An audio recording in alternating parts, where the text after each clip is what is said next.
know about the history of Alibaba in China? Yeah, and Alibaba is very clear on where they stand. They say specifically in their filing that they are up to whatever China wants. So they agree with whatever China wants in terms of these regulations, and that could impact, perhaps negatively or positively, the way that they do their business and the way that their operations are carried. I spoke to an investor, a potential investor, I should say, who says that Alibaba and the Chinese government work very closely together. So they're collaborators in setting the rules, and that Alibaba will never bend those rules because they have such an intimate relationship in actually setting those rules. So that's an interesting thought.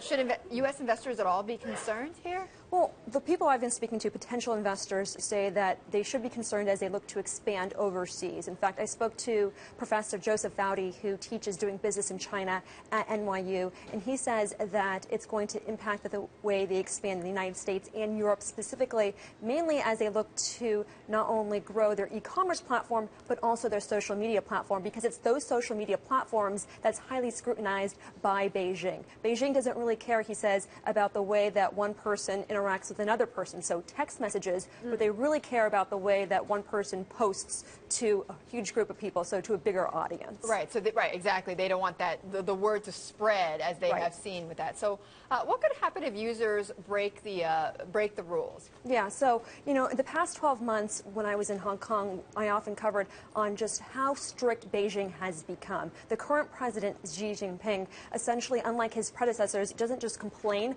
about what's happening on the internet, he actually criminalizes it. So there have been cases where 3-year term sentences in prison have been doled out for individuals who post on these social media sites, including Weibo, which of course Alibaba has a minority stake in.